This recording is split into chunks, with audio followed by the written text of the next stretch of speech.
Finding great candidates to hire can be like, well, trying to find a needle in a haystack. Sure, you can post your job to some job board, but then all you can do is hope the right person comes along.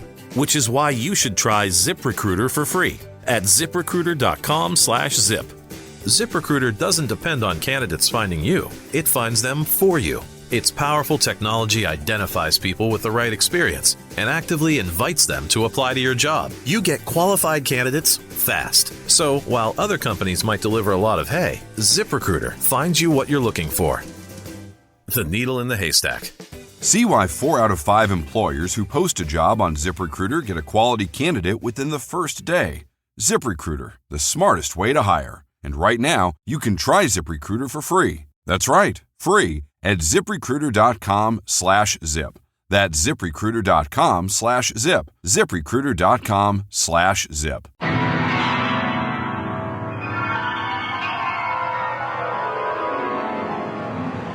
In the dream, you are falling, lost in the listening distance, as dark locks in.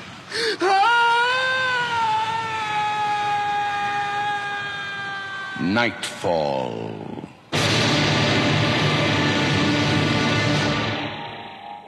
Good evening. Tonight, let's join the master dreamer, Edgar Allan Poe, the listener who first heard the Telltale Heart. True. Nervous. Very, very dreadfully nervous. I had been, and am. But why will you say that I am mad? The disease had sharpened my senses, not destroyed, not dulled them. Above all was the sense of hearing acute. I heard all things in the heaven and in the earth. I heard many things in hell. Now then, am I mad? Observe how healthily, how calmly, I can tell you the whole story. I was wandering on my way to nowhere. Away from... that's my secret. We all have secrets. And I came to the old man's place on the edge of this town and asked for a dipper of water. There you are, fella. Best spring water around here. That's good and cold. I needed that. Shall I fill the dipper again? I could drink another. Have you come far? Yes, far. Much further to go? Don't know. You're thin, fella. The sun's burnt your skin to a bark. Here, but don't drown yourself drinking it. That's good. I should give you something solid. A meal. I eat late after the chores, if you don't mind waiting. I'm used to long waits for meals. I'll give you a hand. Oh, there's no need. I'm not afraid to work for a meal. Well, all right, if you wish. It'll feel good to have a hay fork in my hands again. I've been needing a man around here. You need a man? I can do a full day's work, but toward night it gets heavy. Still, a man's wife dead and buried last winter, and his 3 daughters married and gone to their husbands' farms. His 2 sons off to seek more than this small farm can promise. A man needs work to keep his thoughts from growing heavy. Yes, I know. What's your name? Alfred Bain. Weatherby is mine. The pigs and chickens haven't been fed, nor the team, and I've 6 cows to milk, and the 7th freshening shortly. Come along then to the barn. I stayed on and worked for the old man. It is impossible to say how first the idea entered my brain. But once conceived, it haunted me day and night. Object there was none. Passion there was none. I loved the old man. He had never wronged me. For his gold, I had no desire. I think it was his eye. Yes, it was this. he had the eye of a vulture. His left eye, a pale blue eye with a film over it. Shall we cut hay tomorrow, Alfred? Hay? Yes, we can cut hay, but doesn't the sky say rain?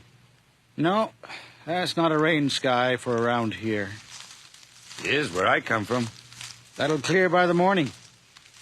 I can feel rain when it's on its way. I have a way of feeling what's ahead. Do you? Of what's ahead? What is? No, I don't want to know. And you can't know everything. Far from it. The weather's enough. Go sharpen the sides. Whenever his pale blue eye fell on me, my blood ran cold. And so by degrees, very gradually, I made up my mind to take the life of the old man, and thus rid myself of the eye forever. It was an evil eye, but Weatherby was very kind to me. No one had been this kind. It was too much to bear. You fancy me mad. Mad men know nothing. But you should have seen how wisely I proceeded, with what caution, with what foresight, with what dissimulation I went to work. I was never kinder to the old man than during the whole week before I killed him. Let me carry those horse collars and harnesses, Mr. Weatherby. I'll hook up the team. Oh, no. Why should you? Yes, let me. Here, let go the traces. You've more than earned your keep today, and your wages. But not your kindness. Ha! How else should one treat a hired man? My sons thought I was a tyrant. A tyrant? Perhaps I do treat you better than I treated the boys. Now, that is strange. Why do you? I don't know. Because you're not afraid of work. My sons thought they were too clever to work. But I didn't treat them so badly. Some people should be treated badly. Scoundrels? I've never met a real scoundrel. Some innocent people should be treated badly, too. What an idea. They should be treated the worst of all. Why do you say that, Alfred? Isn't that the way life is? Toss that line over. No, I'll snap the buckle on here. I'm not an invalid, Alfred. I'm not that old yet. I'd hate to see you an invalid. I wouldn't want that for you. Nor I. I'd like to do something for you would like, Mr. Weatherby. What for? You admired this knife. Could I give you this knife? No, keep it. There's no reason you should give it to me. I've been insulted by people I respected. You haven't insulted me yet. Oh, why should I? I must get on to the elders' meeting. There, horse is all hooked up. Up you go. How did I manage without you, Alfred? Gee up. I hope I persuaded you to stay on.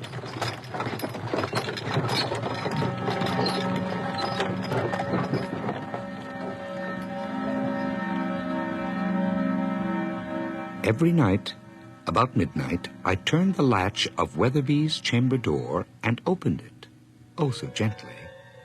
And then, when I had made an opening sufficient for my head, I put in a dark lantern, all closed, so that no light shone out, and then I thrust in my head.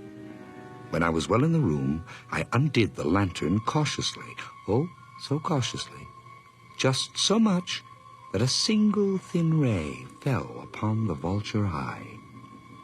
And this I did for 7 long nights, every night, just at midnight. But I found the eye always closed, so that it was impossible to do the work. For it was not the old man who vexed me, but his evil eye. And every morning, when the day broke, I went boldly into the chamber and spoke courageously to him. Good morning, sir. Do you want the shutters open? What manner of day is it? Fine day. Warm sun and a little breeze from the east. Yes. Open the shutters. You slept well? Yes. I slept well. Happy to hear that. We start repairing the stone wall to the west field this morning? Yes, I suppose so. Porridge is ready. And the coffee. Hand me my boots, sir. Oh. Alfred, I do not understand you. Understand me? A hard-working, reliable man like you, drifting about. Oh, my back. I'm an old man, I fear. Not long, I feel. You're not feeling up to yourself? I don't know. More than likely, it was only a bad dream that left me liverish. What did you dream? Oh, it is gone now. It's good I have you around, Alfred. When Amelia went to her rest last winter, I was willing to go to mine. But lately, her face has grown vague to me. We had a long life together, she and I. And it was good till these last few years when some mold crept in. Which way should I face? Toward rest or restlessness? What am I waiting for? I wish I knew. Breakfast. Get up and everything will look different. Oh, it is easy to make the days look different. The nights are always the same. The same.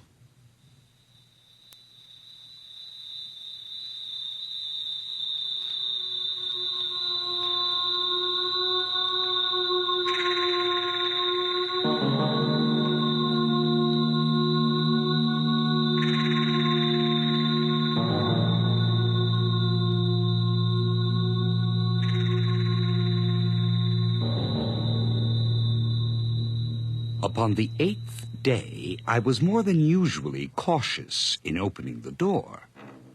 Never before that night had I felt the extent of my own power, of my sagacity. I could scarcely contain my feeling of triumph.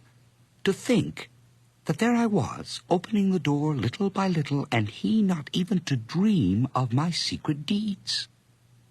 Or thoughts. I fairly chuckled at the idea, and perhaps he heard me, for he moved on the bed suddenly as if startled. Now you may think that I drew back, but no. His room was as black as pitch with the thick darkness, and so I knew he could not see the opening of the door, and I kept pushing it on, steadily. I had my head in and was about to open the lantern. Who's there? Who is there? I kept still and said nothing. For a whole hour I did not move a muscle. I did not hear him lie down, no. He sat up in bed, listening, just as I have done night after night, hearkening to the death watches in the wall. It was not a groan of pain or grief the old man made, oh no.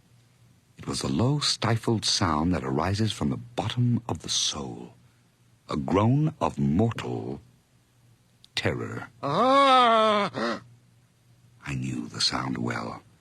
Many a night when all the world slept, it has welled up from my own bosom, deepening with its dreadful echo the terrors that distracted me. I knew what the old man felt, and pitied him, although I chuckled at heart. Is it the wind?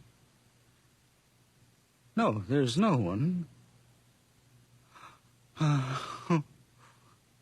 What is it? Who is there? No, there's nothing to see or to hear.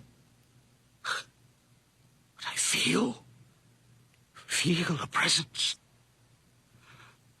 I've known you were coming for me. Death, the dark shadow. It's the wrong time, before the crops are in, and while I've still some business to arrange with people in the town. My house is not in order. Do not surround me this way! I opened a very, very little crevice in the lantern. You cannot imagine how stealthily. Until a single dim ray, like the thread of a spider, shot from the crevice and fell full upon the vulture eye.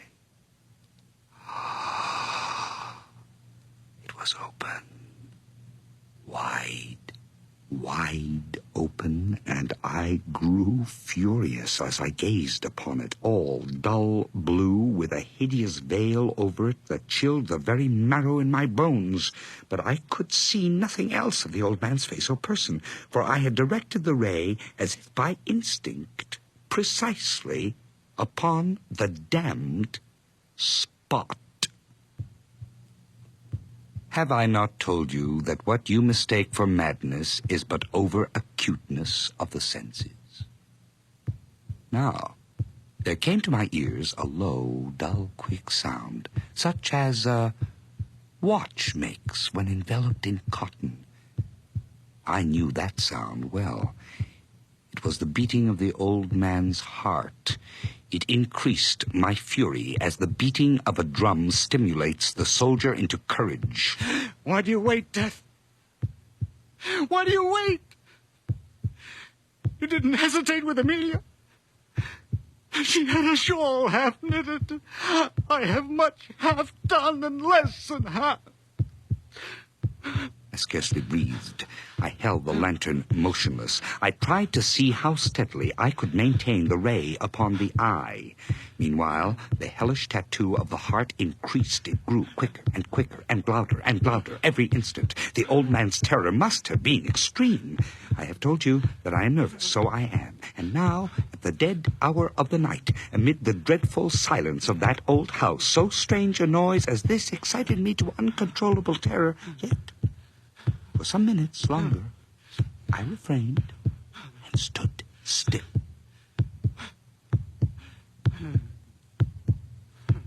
But the beating grew louder. I thought the heart must burst, and a new anxiety seized me. The sound would be heard by a neighbor. Stop it. Stop it. Stop it! What? Go away! No! I threw open the lantern and dragged him to the floor and pulled the heavy bed over him. For many minutes, the heart beat on with a muffled sound.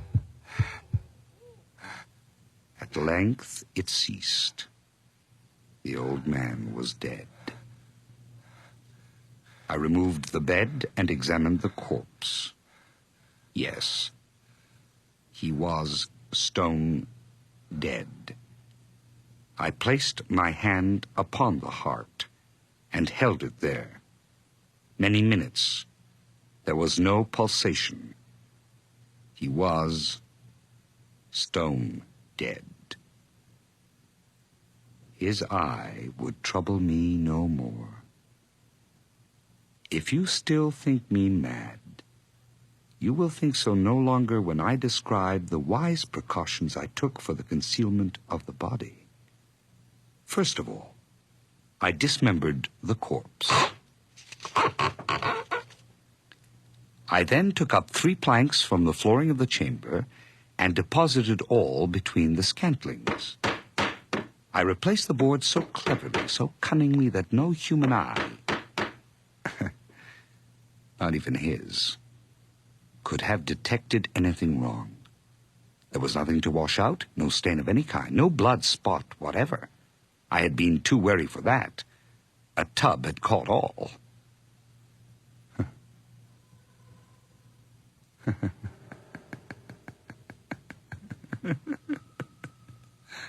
Old man under the planks. You were a good man. If I could have plucked out the evil eye without killing you, that is what I would have done. Don't think badly of me, Mr. Weatherby. I did you a good turn, too, ridding you of that evil eye.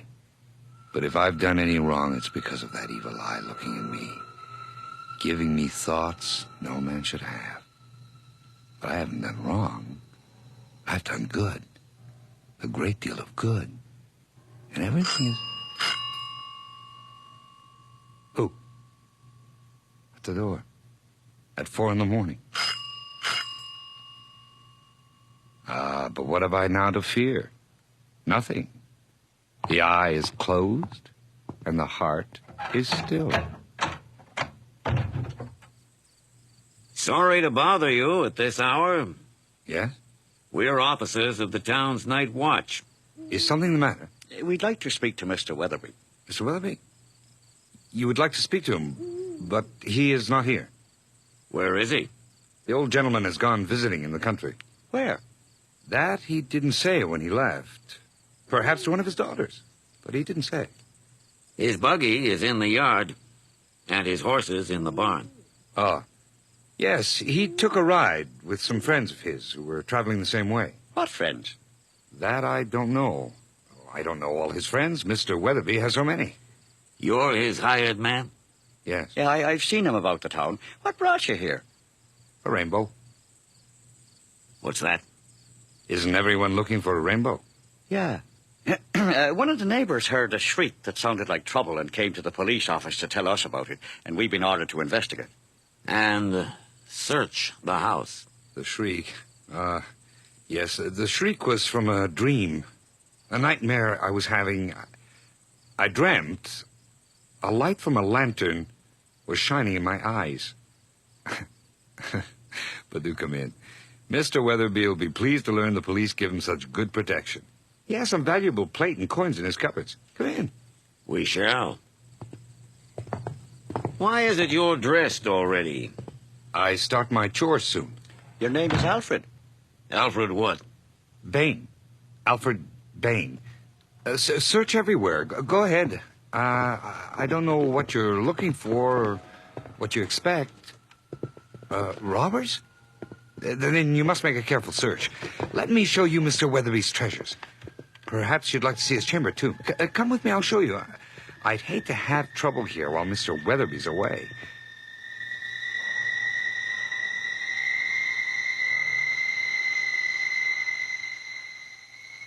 There is nothing wrong here. Everything seems in order. I'm glad you came and looked around. And is there anywhere else you'd wish to look? No, I think not. Well, sit down. Don't go yet. Rest yourselves. Sit there and here. I'll fetch a chair for myself. How well you've done your duty. I must commend you. No, the light of that lamp will be in my eyes. There. I'll put my chair here. How fine it must be working as a police officer. Protecting the townspeople from theft and robbery and violence. Oh, it's a living. I've often wanted to be a police officer. Have you? Well, My senses are very acute. I hear the most minute sounds around me. I'm very sensitive to everything. Perhaps I shall still end up as a police officer. That would suit me admirably. when will Mr. Weatherby be returning? I don't know. Shortly, I hope. There's the oats to cut if this hot sun stays with us. The crops are good this year hereabouts. Excellent. Mr. Weatherby is very pleased with his. He says I brought him luck. A hired man does that sometimes. Oh, but I can't take credit for that. Mr. Weatherby speaks well of you, I hear. Does he? Does he? And Weatherby in the past has been hard to please. Here, take a pipe full of tobacco from my pouch. No. Yes, please do. Oh, thank you. We're not supposed to smoke on duty. But the full watch without a pipe is a long time? We'll have to trust you not to inform the captain. Huh? The officers were satisfied. You're up early in the morning. My manner had convinced them.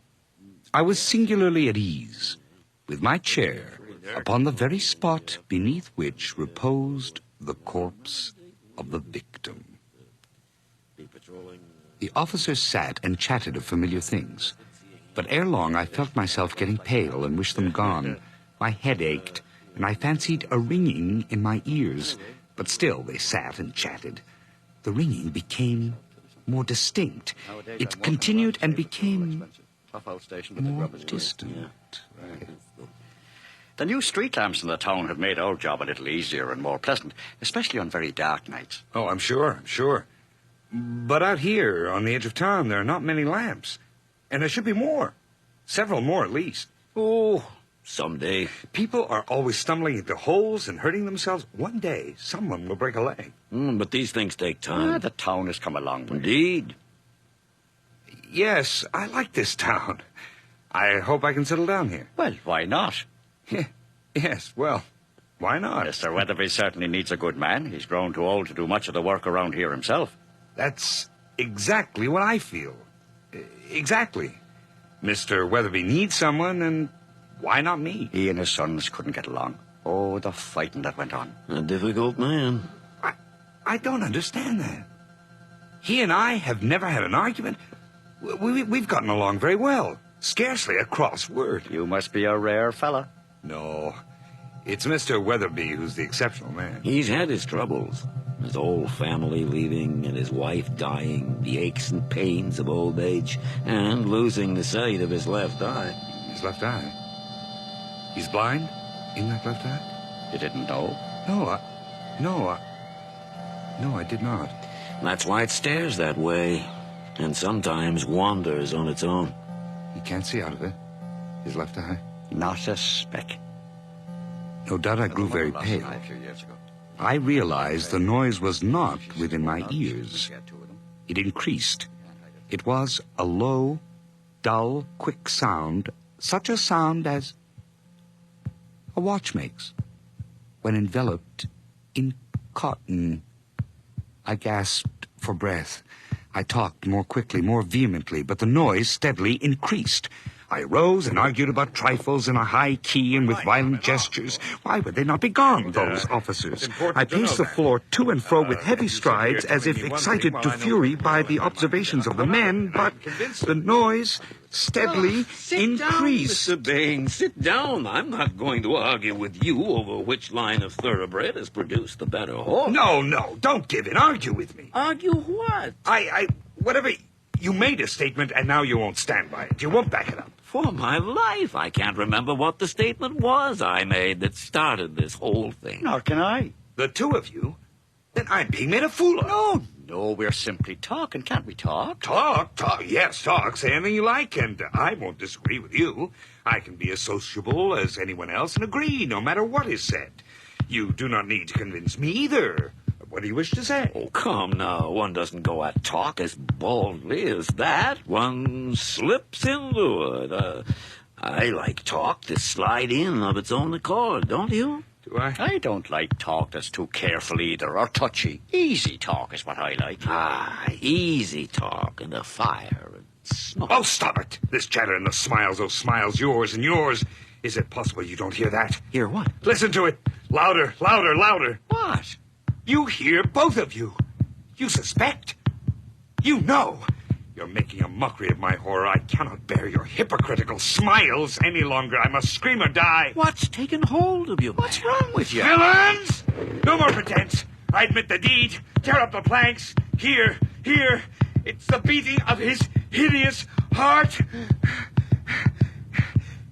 It has stopped. Here. Let's see what is under those planks. It has stopped.